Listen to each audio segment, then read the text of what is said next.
Assalamu alaikum wa rahmatullahi wa barakatuhu. Bismillah ar-Rahman ar-Rahim. So welcome everyone. Good morning, good evening, and good afternoon, wherever you are. We are fortunate today to have Sumera Saleem, a PhD student in Blue Humanities at the Australian Catholic University in Melbourne.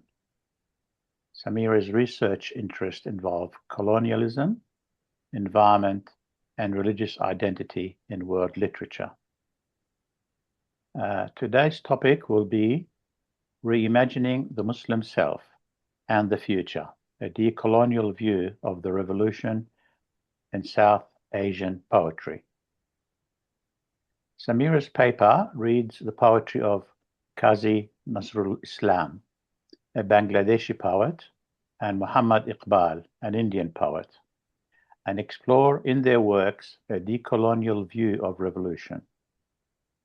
Both poets utilized Persian, though their linguistic range extended into different regional vernaculars, Urdu in the case of Iqbal, and Bengali for Nazrul Islam. Drawing on the English translation of the poetry written by Iqbal and Nazrul Islam, this paper argues that the decolonial view of revolution in their poetry is tied to the reimagining of the collective self in connection to the future. Their works underline revolution not just as an act of emancipation from injustices, but also as the reimagining of the future.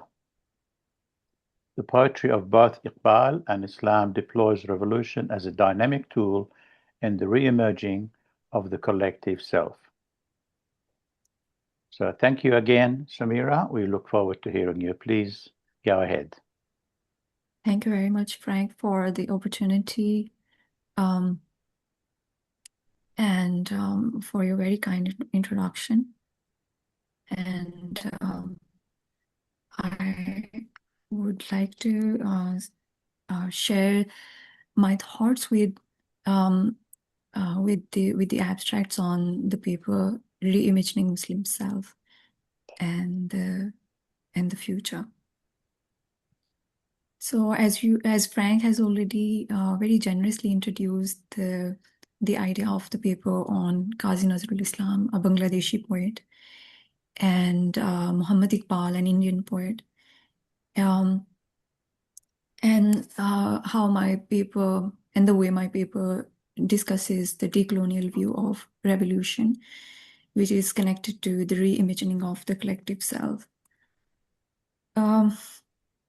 Before I interpret the decoloniality, it would be helpful to see how the idea of the perfect human in Ibn Arabi and its poetic reconfiguration in Iqbal and Islam reveal a productive tension between metaphysical unity and ethical dynamism.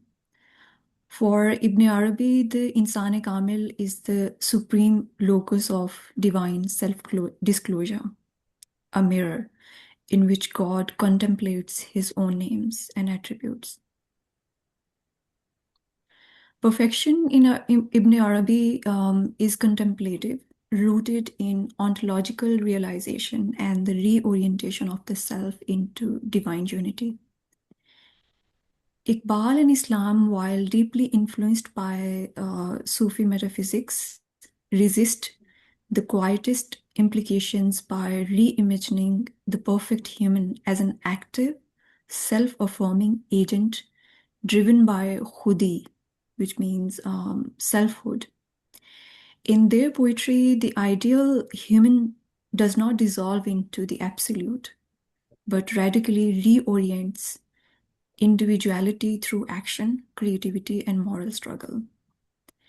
Thus, where Ibn Arabi tends to privilege metaphysical completion, Iqbal and Islam suggest a perpetual becoming, transforming the static perfection of Sufi ontology into a dynamic, historical, and even political being.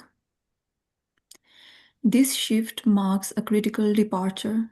Iqbal and Islam critique the passivity they associate with classical Sufism, proposing instead a vision of human perfection that is inseparable from human will, resistance, and engagement with the material world, and mediation with the divine.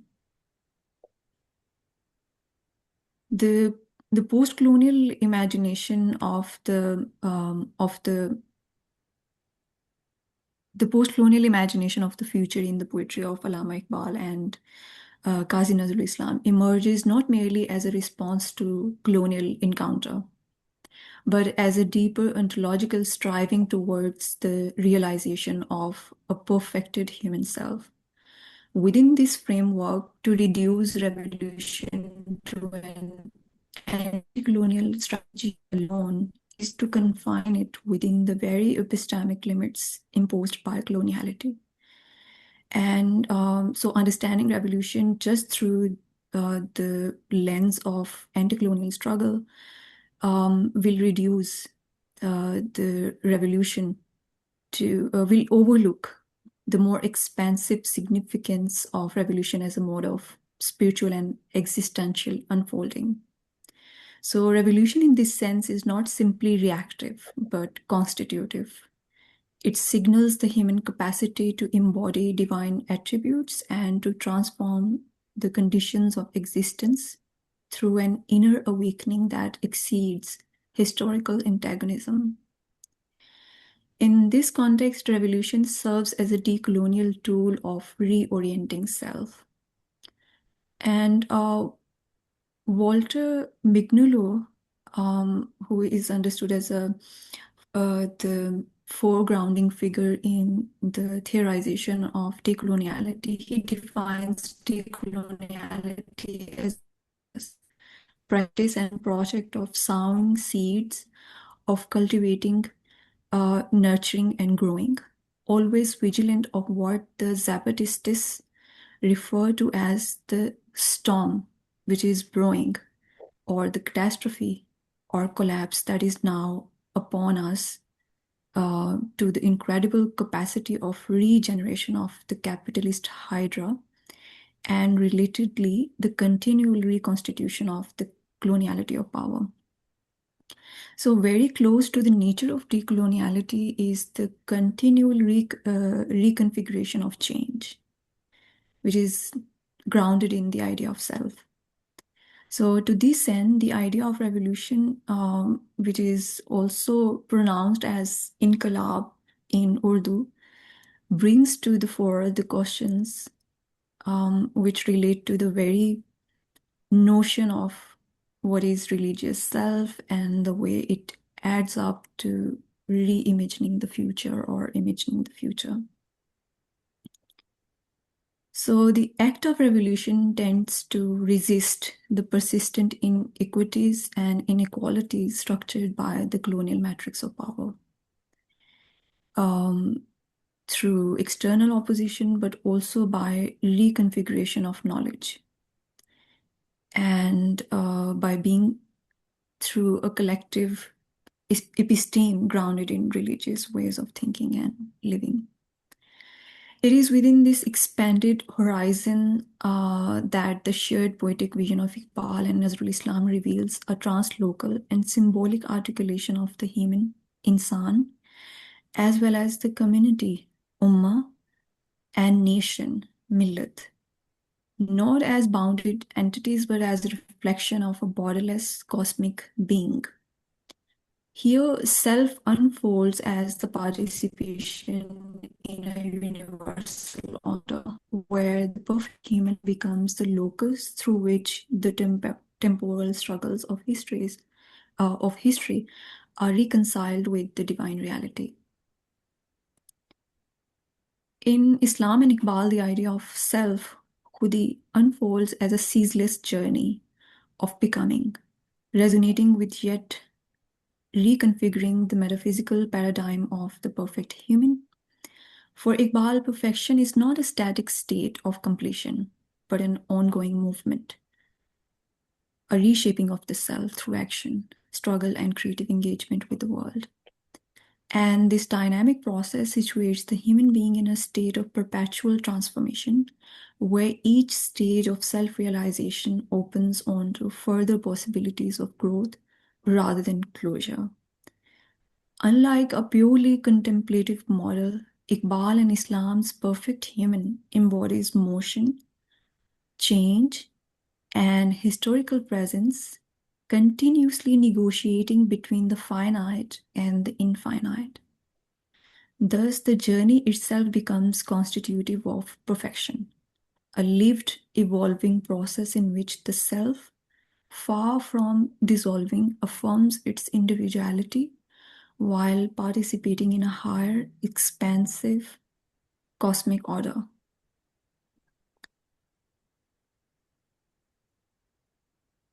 And Kazi Nazrul Islam's language, volatile with political meaning and religious references, imagery, speaks of the link between the political and the historical. Religious symbols of Gabriel and Jibreel and Lord Shiva, Mahadev, the religious son of Bharat, Bharat ka sarkash pisar, upholding justice as the force of resistance against oppression. This kind of imagery relates to the disturbance in the natural order through the ideas of flood, the storm, fire, earthquake as the symbolic acts of defiance against injustices and stasis. The images of struggle, war, martyrdom in Nazrul's poems, Khalid, which is a tribute to the companion of the Prophet, peace be upon him, Khalid bin Walid, offer a pluriversal perspective of being a Muslim. The poem Khalid represents the brave soldier as an ideal Muslim character of strength who fights for justice. The images in the poem range from war, dawning of the day for the glory of Islam, movement of the sharpened sword to the fight for justice, performance of prayers in battlefield. Another poem, The Voice of Mujahid, Mujahid ki Sada, captures the qualities of Mujahid who envisions freedom, azadi, as the form of justice and dignity of life.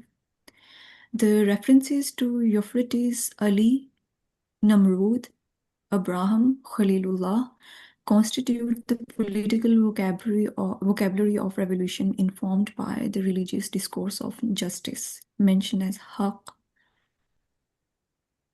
Sacrifices, nature, waves, stars, arc interweaves the political ideals of justice with the religious idea of descent, driven for the protection of homeland.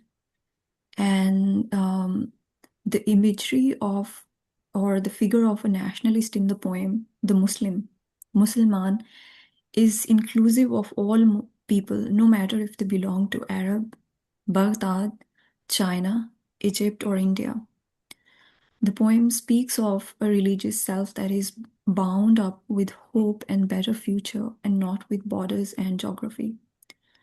Such relationality is what constitutes the political and the religious in a manner that encounters the colonial matrix of identity.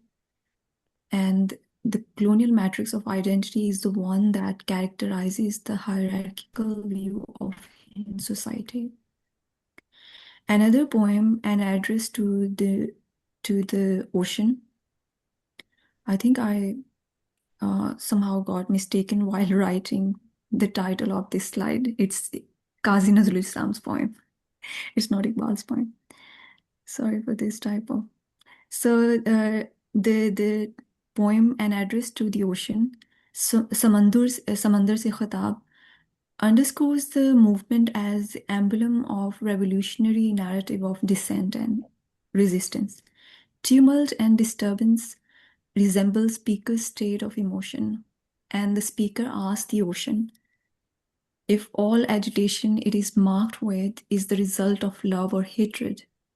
Employing the ocean as a rhetorical tour de force, the speaker compares his dissent with the music generated by the crashing of waves. The poems, just counting on a few, for instance, the song, the Tarana, O Hussein, Eh Hussein, the slogan of youth mentions the journey as the constant of life with no end to it.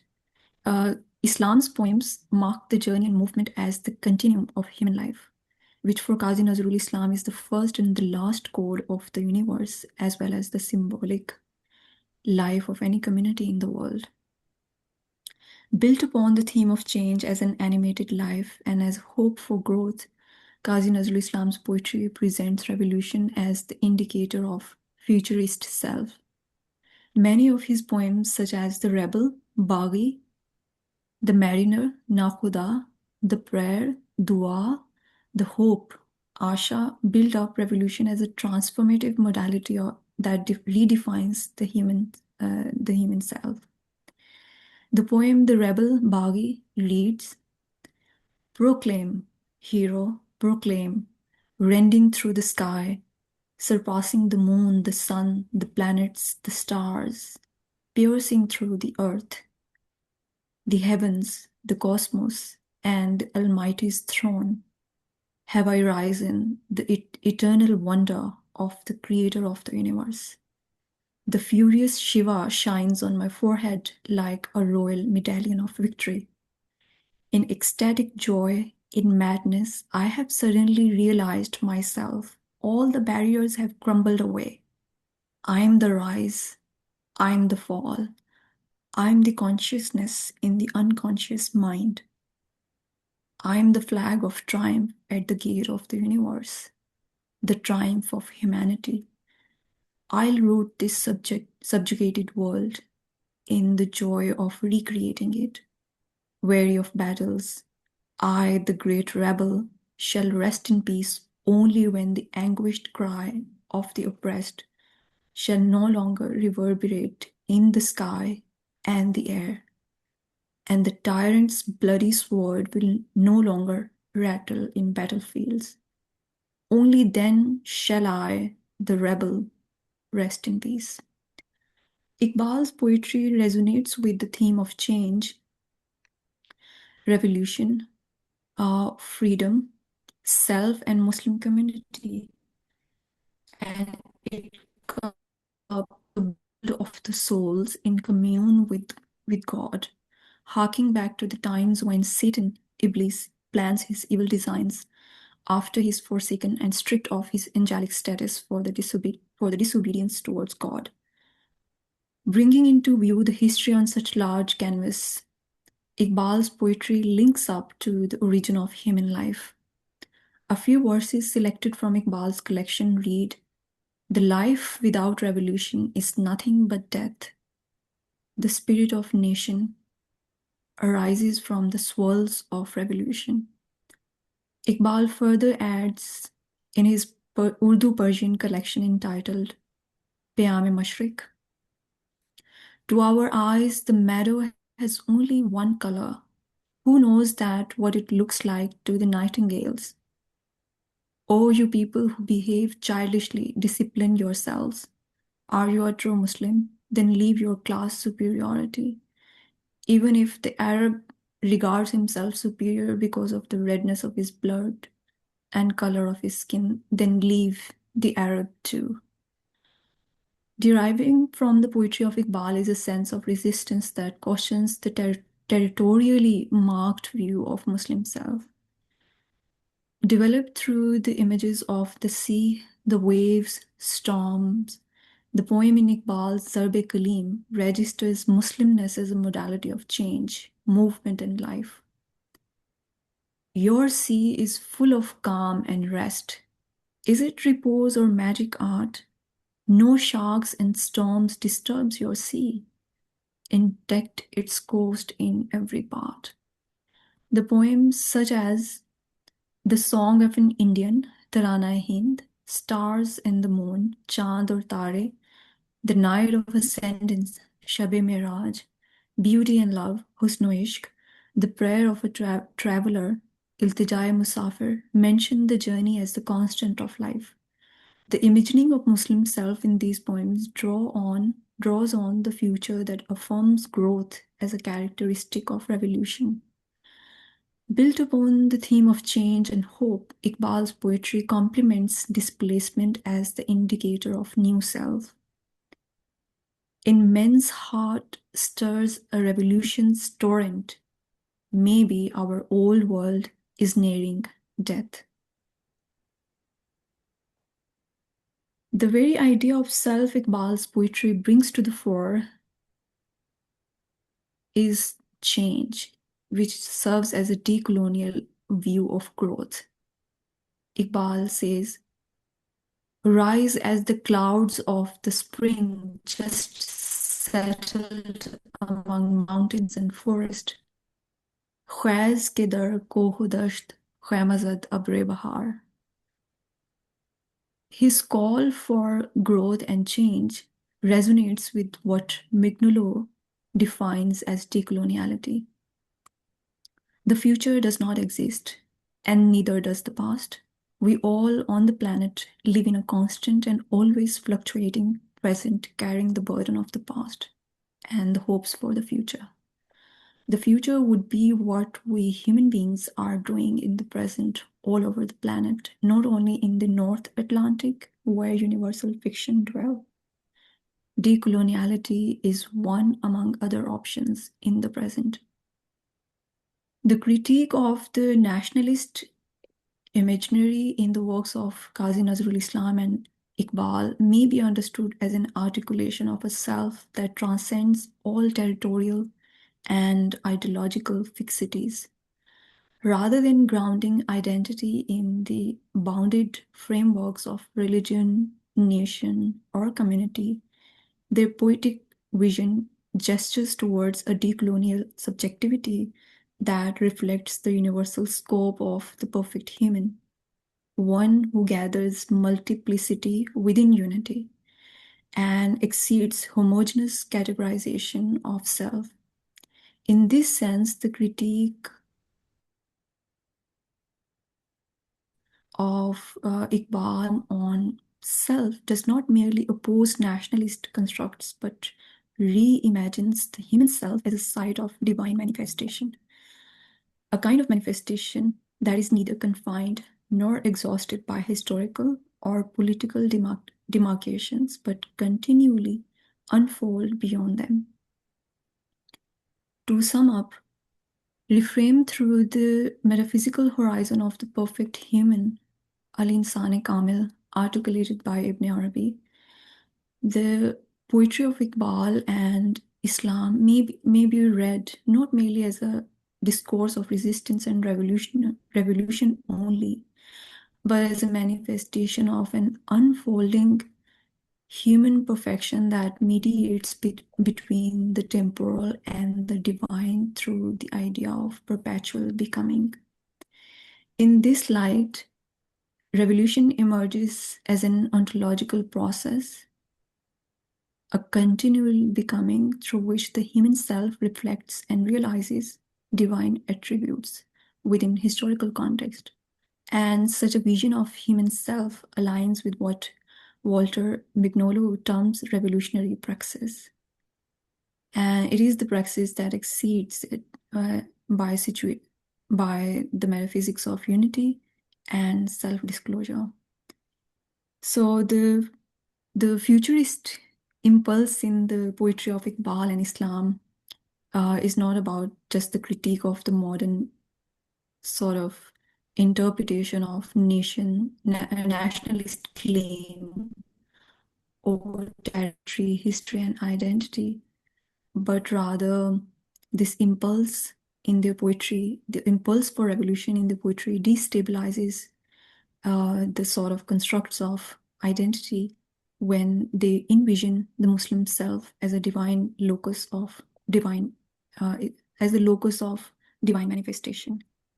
So through the close reading of their works, I tried to talk about how Kazi Nazrul Islam and Muhammad Iqbal's poetry foregrounds revolution as a mode of being, an expression of the perfect human, thereby challenging static, territorialized notion of identity through the reimagining of Muslim self as perpetually in motion toward a higher and unbounded realization of the divine.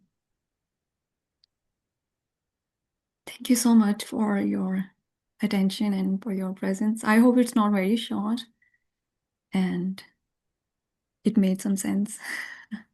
No, that's perfect, dear Sumera. Do you want to stop the sharing so we can see each other? Yeah, sure. Thank you so much. Yeah, thank you very much. To me, that is a breath of fresh air. I always love it when a talk about any topic is very inclusive. And this is extremely inclusive, not only inclusive of the different varieties of them in multiplicity, but including the one and the many at the same time. And I love the emphasis on the ceaseless journey of becoming and action, because I find a lot in spirituality which talk about God is up there and we are here and it's all up to him. And we can't do anything, nothing is up to us. While it's true in essence, obviously, if there is only one, then he's the only one. But it means that there's nothing I can do, and one is no longer responsible for his action. And I think what you described here is reminding us that we are responsible for our action as instruments of the divine. So that was fantastic. Thank you so much, Sumera. Thank you so much for actually guiding me through the preparation of the paper. I must acknowledge the guidance that helped me a lot to refine the argument in Good. relation to Ibn Arabi. I was very I don't daunted. remember guiding you. I think I might have asked you a couple of questions and you went and did all the work yourself. That was fantastic. Thank you. So, yeah, I would like to invite everyone who is interested to ask questions or make comments and open up the floor for discussions. It sounds like it's a very interesting topic for us to engage with. A lot of it is very close to Ibn Arabi's heart. May I ask a question, Frank? Yeah, sure, Mark. Sumera, thank you very much for your talk. If you had to describe decolonialism to somebody who's not really familiar with that term, would you be able to put it in other words for us? Yeah. What is it about? I think thank you very much, Mark, for this interesting question. When for the first time I started reading myself the sort of ideas related to decoloniality, I think the only metaphor that helped me understand the context was growth. Ah, And growth in a way, for instance, whenever I try to engage with the history of colonial um, sort of oppression, what we see are the static categorization of this is a Muslim, this is a Hindu, this is a Sikh. So there are labeled sort of identities that we see as packaged. But when we try to unbox that categorization and see that every self is a kind of, is open to growth and kind of becoming, and labeling them itself is a kind of act of injustice. hmm. So that's how I think I try to understand decoloniality, a kind of growth that is, and specifically if I think my words could not explain it, maybe we can see there's a history of hierarchical view of humans, that they are superior people, they are people who are subordinate or inferior. This kind of categorization is quite part of the colonial discourse on Darwinist discourse, that who is able to control the society, who can rule and who cannot rule. So I think decolonial view is the one where this kind of categorization doesn't matter, and that's where it gives us some space to find the ideas from Sufis, that they also the this sort of imaginary of self that we see in the works of Sufi refuse this kind of categorization. The imaginary of self which we find in the works of Sufis complement a kind of view of self that is a kind of becoming, going through a change, dynamism, and that affirms dignity to human life. That affirms dignity to life, not just human life. I mean, the life can be cosmic, the life can be related to the human, to the animals, to the ocean, to the universe, to the Mars, where we see the people are trying to colonize. So I think, yeah, Thank you very much, Sumera. So if I'm right, one can apply colonialism and decolonialism outside to countries and histories and things like that. And from what you're saying, one can also apply it to oneself in as much as one has been colonized by received ideas, by culture, by history, and the process of self-knowledge is like a decolonialization of that. That's fantastic. Thank you. Absolutely.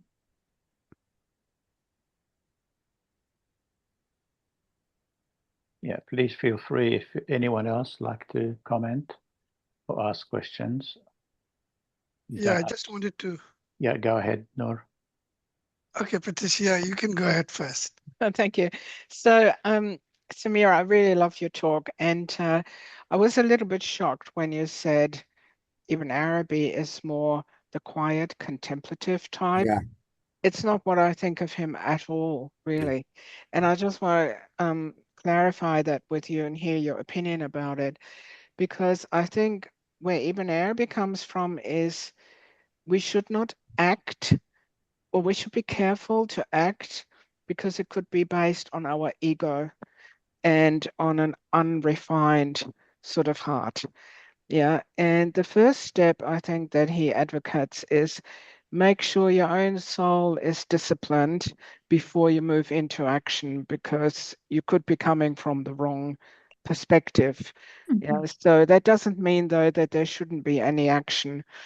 And then the second thing is, because I think, in this big poem, I have now become capable of every form. I can be like a Christian, can be like a Muslim, like read the Torah and whatever. I think what he emphasizes is that because we tend to express one name at least at any one time more than other names, it might be that we keep on growing and changing as we evolve, and then sometimes we might be expressing more a quiet, contemplative existence, and at other times, strength is needed for action. Like, there doesn't seem to be a static idea of just quiet contemplation. That's not how I see him at all, because that wouldn't correspond even to following the Prophet who went into battle for justice. So when you said this, that there's this part of Sufism that is quiet and contemplative, and then there is these others who call for revolution, I was really surprised, because I can imagine Ibn Arabi also being for the revolution if it doesn't come from your ego, for activism, if it doesn't come from an ego perspective, but from a clarified heart, like he says, first look at your heart, then look at your form and your actions. I don't see a contradiction there. So maybe you can help me understand that, where you're coming from there, because, yeah, it was a bit surprising to me. Thank you very much for bringing this. I think when I was reading the quietest implication of passivity in relation to classic Sufi text, basically what happened when we look at the history of colonial representation of indigenous knowledge, there is a lot written on it, how Indian indigenous knowledge, specifically religious knowledge, has been stereotyped and misrepresented. And there are articles and articles on it that talk about it. I think one example I can share with you is how Rumi is de-Islamized in the West. And only he has there is an article, I think, which mentions that Rumi's ideas about self-purification have been accepted and celebrated in the West, while while we also see when this celebration is being done, there is this erasure of the historical context about Islam related to Rumi. One aspect. The other aspect is that my paper, or what I tried to share, was not that Ibn Arabi is forwarding or extending this quietist sort of implication of passivity. Because the whole argument is about, Iqbal and Islam talk about first reorientation of oneself before the figure of, Muslim or the perfect human rise to ground justice in the external world. First come the internal, world. So, and what I see as part of my understanding about the colonial misrepresentation of indigenous knowledge, that I think there is an article written by Dr. Sherali Tareen in which he talks about two schools of thought specifically. I can share that after the presentation, in which one school of thought in post-colonial, in colonial India was somehow, followed the instructions of Imam Ahmad Raza Khan, and who is also a religious scholar, uh, respected and revered by Ahl Sunnat. And there is another figure, which is Abul Kalam Azad. And Imam Ahmad Raza Khan believed in the idea that Muslims can continue practicing their religious rituals without participating in the anti-colonial struggle, protecting their own, religious sense of the world, or they should continue working on following their own worldview, or Islam, not participating, and just staying away from political debates of resistance and change. While on the other hand, we see another school of thought in which Muslim scholars like Abul Kalam Azad came up with this idea of political participation and jihad and revolution, participating dynamically in the political struggle against colonialism. And Kazi Nazrul Islam even met Abul Kalam Azad in India when he was writing poetry. So what we see is, in the context when Iqbal and Kazi Nazrul Islam were writing, there were groups of Muslims who refused to participate in anti-colonial struggles. Not all the Muslims, but there was that kind of struggle going on. And so that Iqbal and Islam understood that kind of, lack of participation as a kind of, passivity. And they said, this is a different version of Islam or struggle, and it's not about just leaving the world and, going into your own space when you see the injustices happening around. So basically, I was pointing out that kind of thing, and not saying that there are Sufis who did that, because I think the idea of revolution works in 4 stages. According to Imam Ubaidullah Sindhi, he mentions that revolution starts in 4 stages. One is yourself, the other one is your family, third one is community, and the fourth one is international community. So when we talk about self, it's not it's not something separate from communities, or revolution starts actually from who we are. it doesn't develop in vacuum. So all Sufi writers and poets and mystics, philosophers, I think their ideas um, prepare the grounds for revolution. I think I haven't come across any Sufi figure that I can present as someone passive. That's what I want to say. But what happened in colonial times, that those ideas were the Sufi sort of Sufi thought was misrepresented and misinterpreted as a kind of strategy to keep the population passive, that just keep praying and do not fight. So I hope it clarifies. I think, Sumera, what you're implying that you are referring to, it is not Ibn Arabi himself, it is the wrong interpreters of him that are acting as if he is passive and he's encouraging passivity. But Ibn Arabi himself is not necessarily doing that. Yeah. And most of the harm to Sufi thought in terms of spreading passivity as a kind of strategy is done, in I would say, in the colonial discourse of what is change. May I say something? With reference to Patricia's question and your response, Sumera, in Ibn Arabi's own life, there is a very interesting arc, in as much as when he was younger, he would not have anything to do with rulers or accepting offers of help from rulers. He was very staunch about that. But as he got older, and I suggest as he became more discerning, he could see within the power structure that there were some who were sincerely surrendered to God, and there were others who were exploiting their positions of power in order to exploit other people.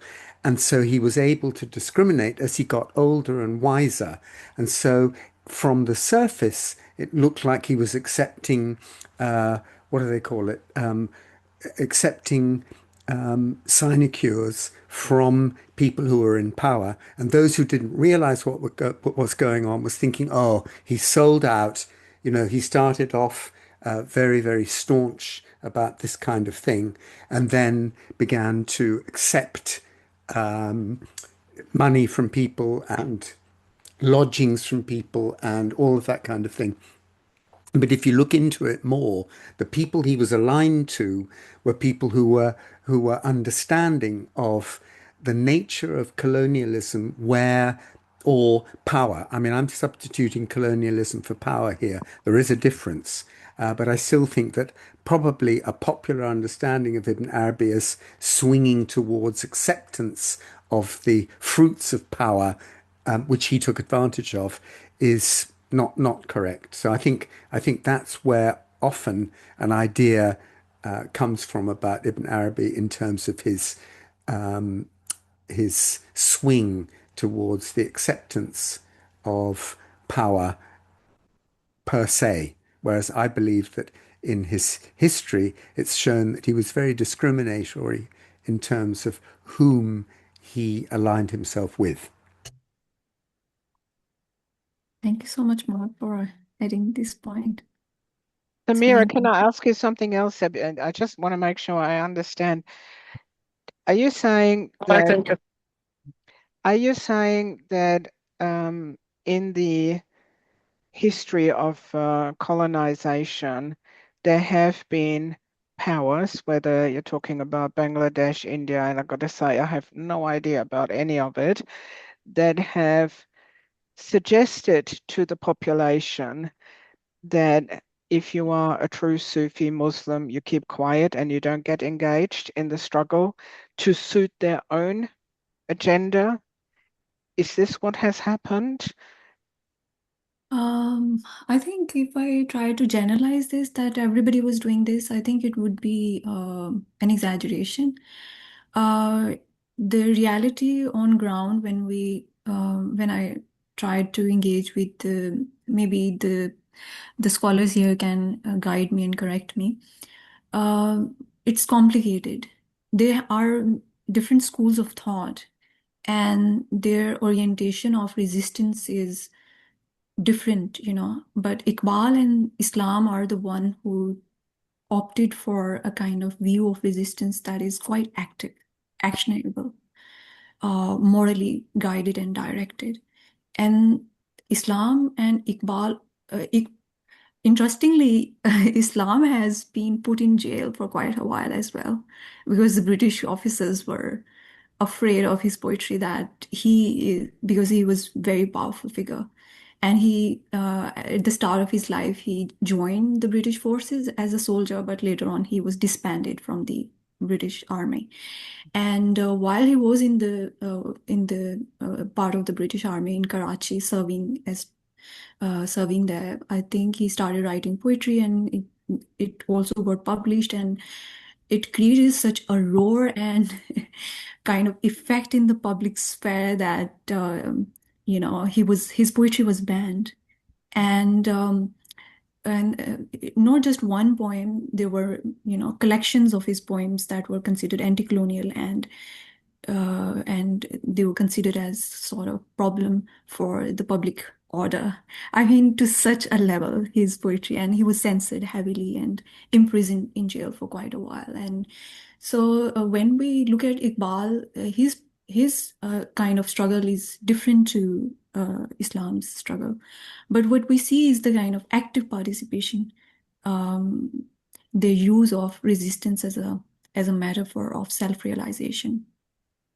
However, there are many different schools of thought, and I haven't studied in detail, of course, but those different schools of thought coming up with different interpretation of jihad, that jihad is about just one's purification, and it is not, because it's not about, armed resistance. There are scholars who have debated this in many books. What is jihad? I think Aisha Jalal has written a book on it. I would love to share the reference with you. I think she talks about how there are different interpretation and discourses of what jihad means, and sometimes this idea of jihad has been politicized and depoliticized, and yeah. Very good, very interesting.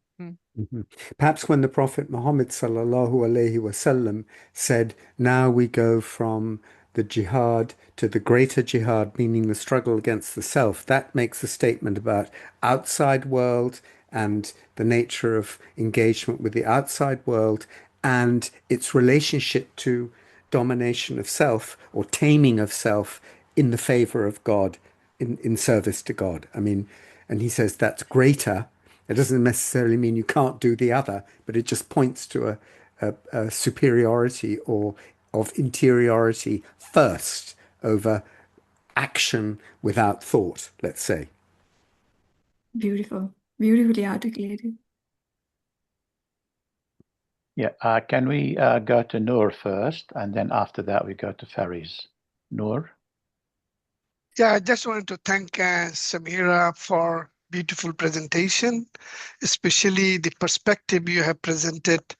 I never thought of it, and the way you have presented these two great poets of our subcontinent in this angle, especially the way you said the metaphysics of unity and self-manifestation, and you said that revolution emerges as an ontological process. So the way you saw this address to the ocean by Nazrul, his poem, he is treating this universe as a living entity which is participating in the divine manifestation, and he is actually revolting the divide and rule policy of the colonial master, who actually tried to disentangle this religious harmony which was there in the subcontinent before the colonial rule took over and ruled the country for 300 years. But before that, it's almost 800 years. They were all in religious harmony, living in Buddhist, Hindu, Muslim, all together. And though there were fights on the rulers with the other rulers, but the people themselves never fought amongst themselves. Wow. So that was a beautiful aspect you have highlighted in the writings of these two great poets, who actually contributed to some extent to the independence of both nations, India and Pakistan. One way it is, that's why they have been given as a national poet status in both sides. So Nazrul has been recognized as a national poet of Bengal, and same way Iqbal has been given the same status in Pakistan. So one of the thing, of course, there was a bit of debate with regard to say Iqbal, who was more, of course, popular in the subcontinent because of his beautiful poetry in Farsi and Urdu.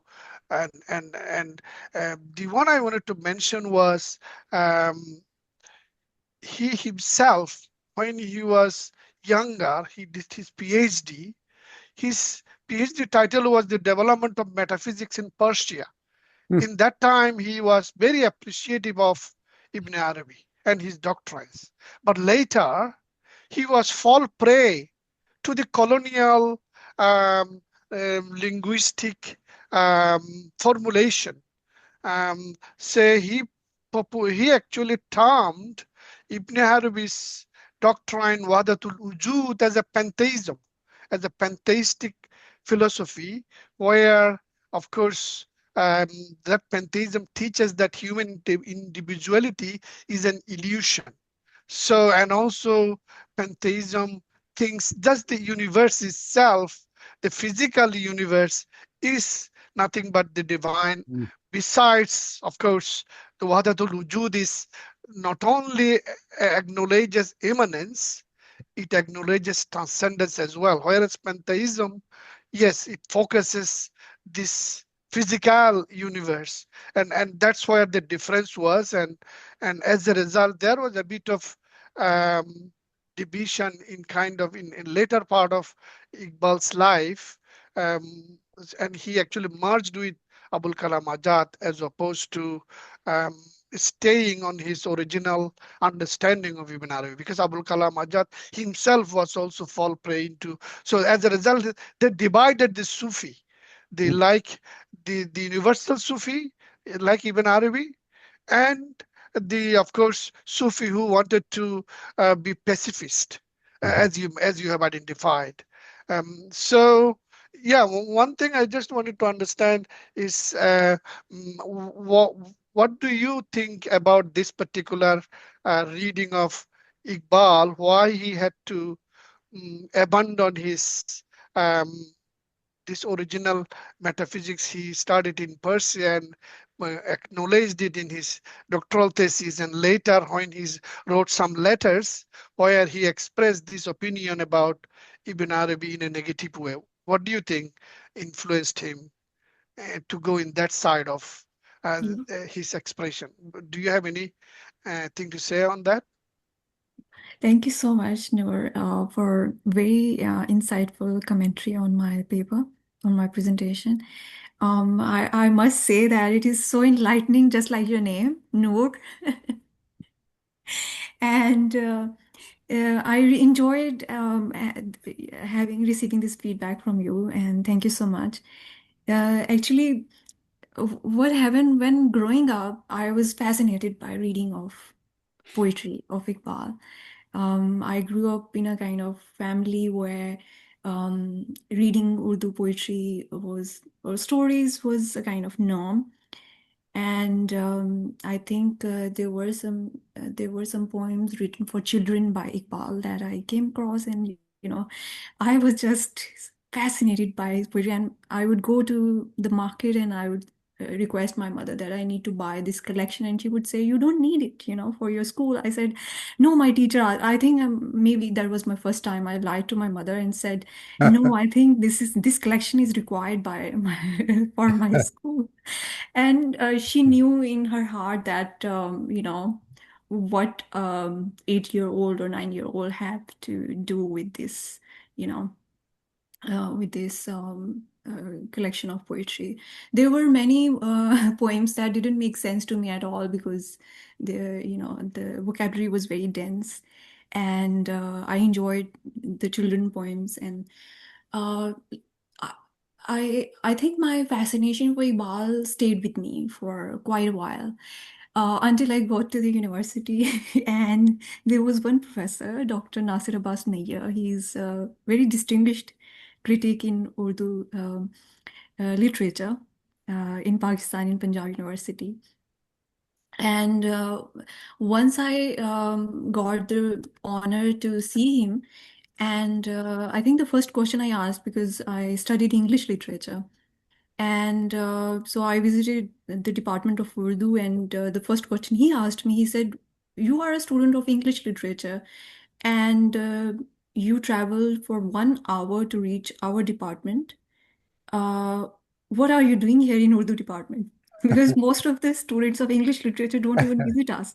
So I said, no, I thought perhaps, I find Western criticism a very difficult subject, and I thought you have some expertise and you can guide me. And he gave me a few books. And then I think I found the opportunity to ask him about Iqbal. I said, please tell me, what do you think of Iqbal? And I think he asked me in response one question, and I found my response. And I said, because I have been reading Iqbal for such a long time, and I'm fascinated by his poetry. And there are people who say he's a nationalist, and, he also got his title of Sir from colonial officers, and he used to get some sort of uh, honorarium from British officer, and, it somehow clouds his perception, his personality as someone anti-colonial or very true to the local resistance. So what do you think of him? And his answer, which was a question, he said, which Iqbal? The philosopher Iqbal, the poet Iqbal, the mystic Iqbal, the Sufi Iqbal, the historian Iqbal, the intellectual Iqbal, the scholar Iqbal. He came up with so many labels, and then I got speechless. And I said, I got my answer. Thank you so much. I came back. And I think just to keep my fascination for his poetry protected, I stopped reading any criticism on him. I don't know why, but I didn't didn't read deeply what was being said of him, because I just kept my engagement with his poetry, how it speaks to me. So all this context I shared with you just to elaborate that I actually don't know the answer to your question. I would love to read how what shifted the perception of Iqbal towards Ibn Arabi, and I would love to do some research, and maybe you can guide me as well. It would be a learning experience for me. Thank you, Thanks. Samira. Thanks. That's a good answer. Anyway, you did answer me, because he said Iqbal has a multiple personality and forms. So a particular form, he may be compromised, but his Asrar-e Khudi, Jawab-e Shekwa, and all those are beautifully the way he was so much Sufi and mystical. So in that way, that is what our focus today, as opposed to he was one of the author of the Pakistan Constitution as well, because he was in the Constitution Board. So as a result, he and Muhammad Assad were together when they are writing the Constitution of Pakistan, though Pakistan never implemented that original ideal constitution. So yeah, I got the answer, but if you are in touch, I can share with you my article on that, because I was a critic of Muhammad Iqbal on that particular aspect. What polarized him, though I didn't know the reason, but I found his writings, his books, or his letters, where he contradicted his original thesis in his later part. So that's what, yeah. Anyway, thanks. It is a good discussion. Thank you Thank so you. much. Thank I you, would Noor. love to I'd connect like with to you. I'd like to next please go to Dr. Faris Gulsar and then Dr. Yusuf Amin after that. Thank you. Thank you, Frank. Actually, I had one observation, but as Noor started, I thought maybe he's going to kind of explain or illustrate everything, and I would have nothing left to say. But now I think I have something to add, maybe. As per my limited knowledge of Iqbal's thought and his intellectual development, I think it was Reynaldo Nicholson's influence on him, because we know that he was his teacher, as far as I know.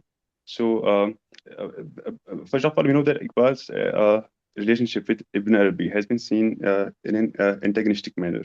As we were talking about, he is seen as someone who is critical of Ibn Arabi's philosophy, which is Wahdatul Wujud. So, but I think it is from Reynaldo Nicholson, which I read somewhere. I'm not sure if it is authentic or not. But Reynaldo Nicholson, I think he interpreted Ibn Arabi's Wahdatul Wujud in terms of Baruch Spinoza's monism, which I think Noor Alam did make some reference to when he said that he said that Wahdatul Wujud is pantheism. So we know the one dictum that kind of encapsulates Baruch Spinoza's philosophy, which is Deus sive natura, God or nature, which is for him, which is the same. But then it's again debatable whether he said whether it's Baruch Spinoza's philosophy is pantheism or panentheism. So is there only a transcendent element, or there are both elements, immanent as well as transcendent element? But then still, because it's seen as something which is monistic in nature, and the consequence of that whole system is that everything is determined. So we know that there are, for example, we as humans can know only two attributes of nature or God, which is only one substance. So we have access only to two attributes, which is thought or extension. That is matter, physical world, or then intellectual world, or we can say maybe mind. Then for Baruch Spinoza, these are two parallel systems. We simply work parallelly with no interaction with each other. So everything is determined in a system. But when Reynaldo Nicholson, maybe he interpreted Ibn Arabi's thought as a form of monism. So he must have kind of inferred this deterministic nature of Ibn Arabi's thought as well. So when we say there's determinism, that means we have no agency left. So we can, it's futile to talk about revolution, because you can do nothing about it when everything simply folds according to the grand divine plan. So it was my little observation. I think it's where Iqbal's kind of antagonism towards Ibn Arabi's thought comes from. So you might like to shed some light on it. I think that was it. I think I would love to explore this question later on, maybe for my next paper. And I would very humbly request you to send me this question, because it introduced me to something different, a new. And I don't have any ideas about it at the moment, and because it's a new dimension, and I'm very grateful that you shared it with me. Can I share my email address to Noor with Noor Yes, and of course. I will send Faris? it to them. Yes. Is it Faris Sure, or sure. Faris? It's Faris. Faris. So I'm just sharing here my email address. I think And I one would, more thing. I think yeah. it's related to your project, because it's the colonial. It's like Orientalist discourse, which is a part of colonial project. So I think that's how it's related to your project on. Yeah. Sorry, which discourse? I mean, when Reynaldo Nicholson is someone who is seen as an Orientalist, who was an expert on Sufism, because we know that he did many books on Sufism. He translated Rumi. He wrote this, I think, 3-volume commentary on Rumi's Masnavi. So he's seen as someone who is an expert on Sufism. But again, he is an Orientalist, I would say. So it is his Orientalist reading of Ibn Arabi only, which made Iqbal to critique Ibn Arabi. So it's again the critique of, we can say, indigenous understanding of knowledge. So that's why I'm saying maybe it's relevant to your project as well. I think we can do quite a project on it together. Yeah, sure. That's very interesting, and I'm very fascinated by the discourse how indigenous knowledge um, has been used as a kind of tool or misused for divide. So yeah, I think it would be interesting to see how the influences on poets and their works impact a kind of worldview about certain society and self. So Thank you. I look forward to receiving your thoughts. I hope you send me your email. I'm saying it, sometimes it's a kind of cliche when a presenter says, please send me your thoughts after the presentation, and they forget it. Please don't do that. I would continue sending you reminders. I hope you don't forget it. And Send it to me so I can grab him by the ears. thank you so much, Sure. Frank. Otherwise, he's not allowed here anymore. Yeah. I'd Thank like to invite Dr. Yusuf Amin to please take the floor. Bismillahirrahmanirrahim. I'd like to make two comments. The first one will be short and the second one will be a little long, but not so long as to tax your patience. The first comment is that, as very aptly pointed out by someone, unfortunately I could not remember his name, that the worth of today's submission is that the presenter has linked the anti-colonial movement to the struggle against the self. This is something which is not often done, and it is something which is fresh and which is acceptable and which is convincing. Now, coming to my second comment, I'm joining this discussion which is going on, but at a more foundational level. With regard to the dialectic of contemplation and action. This is a well-known dialectic, contemplation and action. It has to be realized that there is something which unites the two, and that is dynamism. Oh. So it's not that contemplation is non-dynamic and quietist, because as far as my understanding of quietism goes, it is, I think, non-dynamic, something non-dynamic, or rather acceptance of the status quo, that is quietism. So dynamism is reflected both in contemplation as well as in action. And as it has been pointed out by Geno, contemplation is a more perpetual form of human activity rather than action. So there is a stronger dynamism in contemplation, provided the contemplation is dynamic. It is not a facade for suspending one's activity. If there is true contemplation, then there is a perpetual dynamism in contemplation. There are no breaks. Whereas action is jerky, it is time dependent, and there are breaks in it. This is one thing. And this we can illustrate by the example of Arjun and Shankar in Hindu philosophy, in Hindu religion. Arjun worked for his realization by fighting in the Kurukshetra, whereas Shankar realized his achieved realization through intellectual means, inner introspective intellectual means.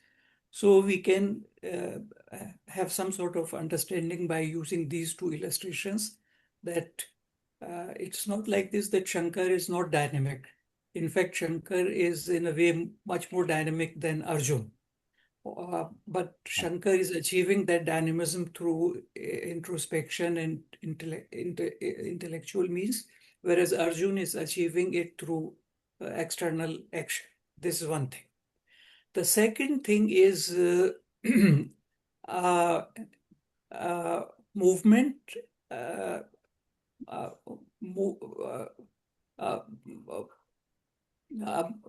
movement and the prime mover. Movement and the prime mover. That is even more higher level of addressing this dialectic. In this, we can see Krishna as the prime mover and Arjun as the mover, as the mover. And this is also illustrated in Hindu philosophy by the axle of the wheel of the chariot. The axle does not move, but all movement takes place around the axle. So this is even a higher level where the prime mover is apparently immobile, but all movement is flowing out of the prime mover. And then this movement is taking two modes. One is contemplative, the other is active. So because Ibn Arabi was in a way a reflection of the prime mover rather than of movement, and at a lower level he was an example of the contemplative rather than active. So I'm sorry to use this word, but because of the intellectual limitations of the Western mind, they saw it as a sort of quietism and lack of action in Ibn Arabi. But actually Ibn Arabi was, from the point of view of a deeper and more true and more foundational idea of movement, he was much more dynamic than people who fought or something like that. And the final thing which I want to say, that the Sufis, they mostly follow Ibn Arabi in both modes, in being prime movers, number one, and then coming down to the second level, they are in the contemplative mode rather than in the active mode, but they are much more dynamic. And in fact, they keep the dynamism of the state and the civilization and an ummah and the individuals within the civilizations. They provide basis to it. And this is reflected in the civilizational structure of the Muslim world, where on the one side there were the Sufia, on the other side there were the ulama and the Salatin and the rulers. And the ulama and the Salatin, they were getting their energy and their ambrosia from the Sufia. The Sufia's apparently immobile dynamism, but which was very true, very high, limitless, absolute. That was the channel for the more limited and exterior dynamism of the ulama and the rulers. And this is supported by the fact that when the rulers they became incapable of resisting the West, then the Sufia directly took the battlefield. And in the 18th century, throughout the Muslim world, the Sufia came to the political field and to the battlefield, whether it was Sayyid Ahmad Shahid in India, or Imam Shamil in Caucasia, or Mehdi Sudani in Sudan, or Usman Dan Fodio in West Africa, or the Sanusia in Algeria, or Amir Abdul Qadir al-Jazairi in Algeria. So this shows that actually they were more highly dynamic than the kings, but they practiced their dynamism in a more pure form of contemplation. And when it was needed, that the institutions which undertook the active part of dynamism, when they failed, then that function was also relieved and fulfilled by the Sufia. So this is what I wanted to just submit. Thank you very much. Thank you, Professor Yusuf. That was beautiful. Absolutely. Do you want to comment on that, Samira, or before? Because I like to comment on what Yeah. Professor Yusuf suggested. After you, Sumera. Yeah, thank you so much. I think Professor, can I call you Professor? Yes, And I'm a professor. I don't mind it. I feel happy. Professor Yusuf, I think thank you so much for I think it was a masterclass for me in terms of giving feedback, I should say. And I sincerely appreciate your feedback. It's very insightful for me because um, I took a few notes, and I think I would be happy to revise my paper, which was not made for any sort of purpose for academia. I think I started working on it for just my interest in 2020. Later on, I think I worked a bit on it. And after 2020, I think this week I touched upon it and revised it. And I would be happy to work on it, rework on it. Thank you so much for your comment. I think there was in Rumi's poetry what you very kindly shared about contemplation and action and dynamism between it.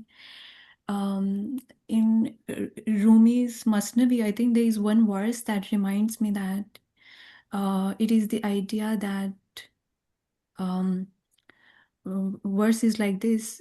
I'm sorry for assassinating the pronunciation of Persian. Was khayale fakhre shan o nange shan was khayale sulo shan o jange shan. I think I also put in different order the verse. Was khayale fakhre shan o nange was khayale sulo shan o jange shan was khayale fakhre shan o nange shan, which means the idea starts the war, and it is the idea that starts the peace. It is the idea that brings shame, and it is the idea that brings honor. So absolutely, I think there is that kind of constitutive sort of link between idea and action that Sufis talk about. And I'm very happy you touched on it because you touched the knob of the paper actually. So thank you so much. I learned a lot from your comment and I made notes. Can I get in touch with you in case I revise the Sure. my paper? It will be a pleasure. Thank you very much. Thank you very much. And maybe I can also request the list of the Sufis you mentioned who worked in different I regions. right away mentioned, because nothing like the present, a book by Wall, Voll, Mhm, Voll. mhm, It's a book which describes the history of Muslims in a very synoptic manner, right from the Sirah up to the modern period. So there he has very nicely described this phenomenon of, or this rather, this pattern of Sufia then taking up the sword and battlefield and politics when the kingdoms, they failed before the onslaught of the West. Beautiful. Thank you very much. Thank you so much for being here and for sharing your thoughts. Great, thank you. I just was going to comment. I think Professor Yusuf has touched on it, or actually said more than just touched on it, of course. But I was thinking of the word rebel. You said he's the rebel poet. Now, the word rebel implies he's against. Now, is he against? What is he against? Is he against the colonialism, or is he against the other Sufis who have a path or practice of Sufism which is not expressing the absolute, as it were, and each one is going in their own limited, different territories? So I think the word rebel here is, I think you because you, as Professor Yusuf said, you combine the colonialism with the establishment or realizing the self together. That makes both of them be relevant in this case. But I think it's good to distinguish them clearly when we say what is Iqbal pushing and how he's doing it. How is he against either each of those two aspects? Because against the colonialism, it's like activism. This is just like external, whereas against the other Sufis, I'm not really sure whether anyone should be against other Sufis, even if they are different. They should accept their differences are different and allow for the two different perspectives, or more than two, many different. That's why we have many tariqas.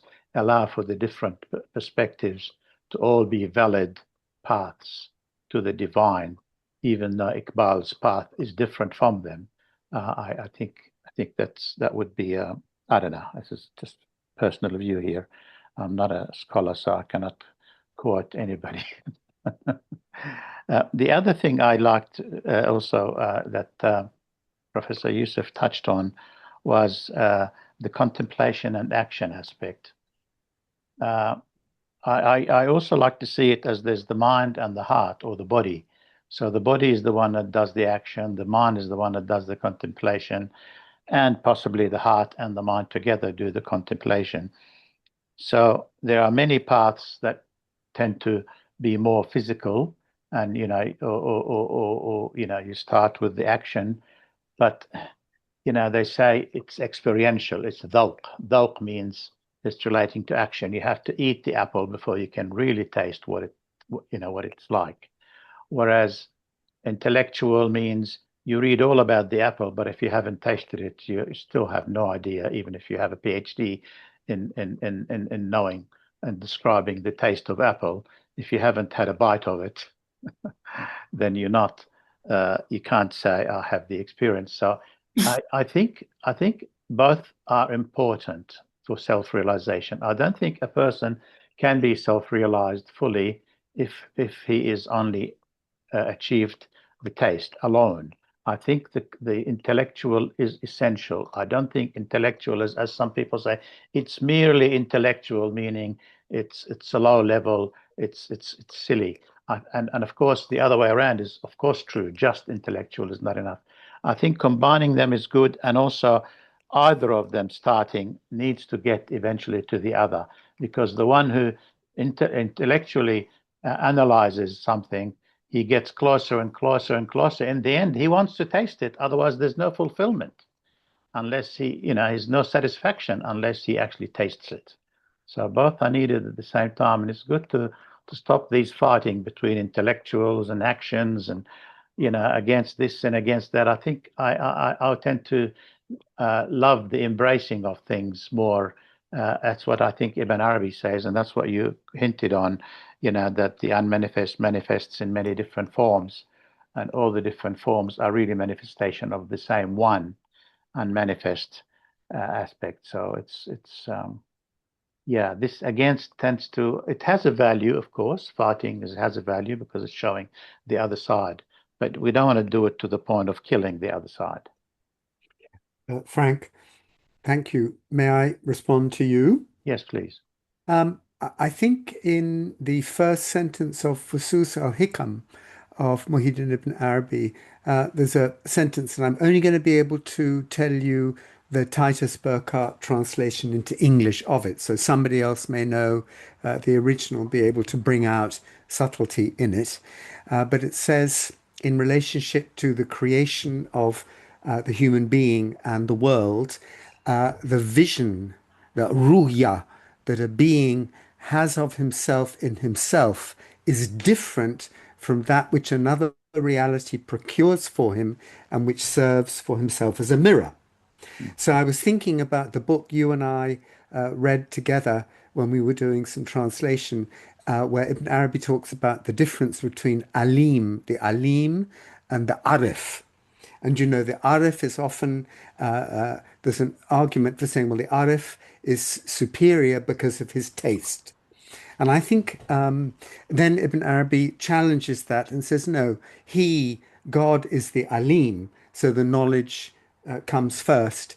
And then we only read part of the book, but it struck me that the relationship between the name alim and the name khabir bears, is pertinent here, because you have the knowing, or you have the knowledge, and then you have the khabir, the taste, the direct experience of that knowledge. So in relationship to one reality, its own relationship to itself is like the relationship of its knowledge to its taste of its knowledge. So you've got those two dimensions within the unity. So I think what you said is very intriguing, and it relates to what has been said also in terms of contemplation and action. You could almost say that the contemplation is like the vision that a being has of himself in himself, and what the action procures for that contemplation is a reflection, a taste of what that contemplation is in its expression. Maybe I've stretched it a bit too far then, but I'm just putting that forward as a proposition. Oh, that's good. Yeah, because the word knowledge, sometimes it's implying only intellectual knowledge, but experiential knowledge is also knowledge. Yeah. So knowledge can include both, the word knowledge on its own. Mm-hmm. So, yeah. May I add here something? Yes, please, Sumera. I think, would you allow me to say that I think I enjoyed listening to your comments and feedback more than I enjoyed my own paper. And thank you so much for making it so worthwhile. I feel so honored by such beautiful ideas, receiving, listening, and hearing and learning. So I hope I haven't interrupted anyone's feedback. So thank you so much. It's okay. Thank you. Thank you. It's your talk that has encouraged these words to come out of the group. Mm. We've heard the statement. The man said, when 2 or 3 people meet in my name, I will be there. Mm. So he is the one that is speaking through all of us. MashaAllah, what an honor. And we are encouraging each other. We are opening, responding to each other really by trying to speak on his behalf and expressing what we believe he is trying to tell us. I hope. So does anyone else have any comments or question they'd like to mention to Sumera or to the group? Sorry, Sumera, I keep saying Samira instead of Sumera. It's a habit on me because the only Samira I know is Samira, not Sumera. I'm sure it's the same name. There is some difference. I think I enjoy that. In Persian, it means the lady of the country, Sumera. And in Egyptian language, it means the queen, and which is also the lady of the country. And in Arabic, there has been one professor I recently met, and he said, Samir is someone who is a friend we have fun talking to. And he said, I'm sure you are someone, with fun talking to. I said, I'm not sure. So Samira is, so in every possible pronunciation, it is very positive name. So all thanks to my father who gave me this. I'm not sure if you can see this. This is my brother Samir. My brother Samir was just calling us now. So yeah. Thank you so much. Can I say something? Yes, please, Dr. Maruf, go ahead. It has been a pleasure to listen. I just wanted to emphasize 2 points. In Kashmir, we have a very good scholar, Professor Amin Indrabi, who wrote on Iqbal and Ibn Arabi. He was director of Iqbal chair here. So I think his insights explain the key points why Ibn Arabi has been, we can say, mishandled and misappropriated by the colonialist enterprise, this colonialist scholarship, and then Orientalist scholarship, and then now it is being he's retrieved back to its proper position. And I have always wondered why Iqbal is easily fell into that, we can say, discourse and just read Ibn Arabi in that light. And though later Iqbal did turn away from that and he tried to correct himself, but 2 points which come to the fore are to be noted. Iqbal is fundamentally trying, in a particular context, a reassertion of the self. We may always doubt or try to problematize the thesis why he chose those terms which have been in classical Sufism, we can say, they have not been used in that sense, but Iqbal tried to give new meanings to them. But I think the way Iqbal tried to criticize colonial legacy, he did need those, we can say, hermeneutical maneuvers.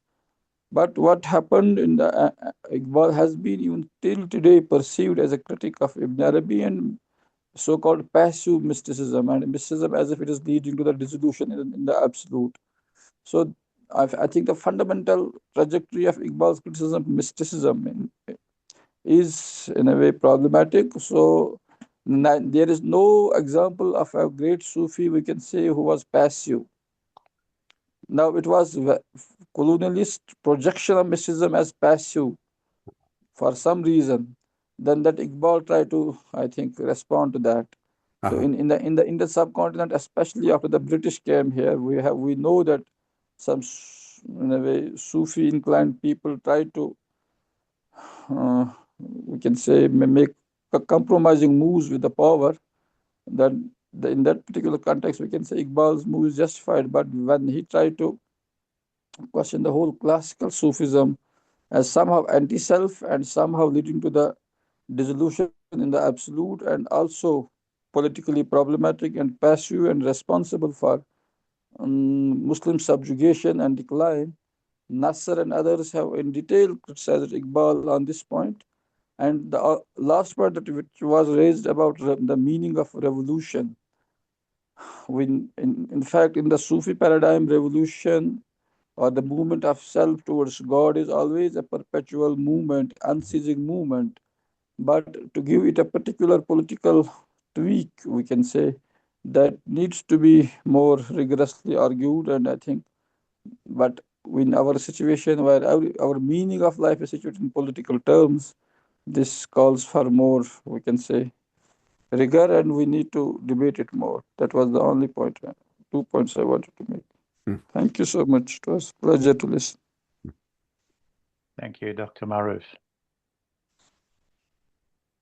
Did you want to so make much, a response to that one at all, Sumera? Yeah. Thank you so much, Maruf. I think it feels like I presented a right idea among the very beautiful audience, and I think I would say perhaps you helped me with understanding a kind of dimension of Iqbal's attempt to correct his position about Ibn Arabi, which was the part of the question Professor Noor, I think, asked. So I would explore the question and answer and responses together. I think we'll try to make something out of this paper. So thank you so much. Thank you, Sumera. Thank you. We're getting close to the end, so maybe we will allow one more question. If somebody wants to say something or comment, please go ahead.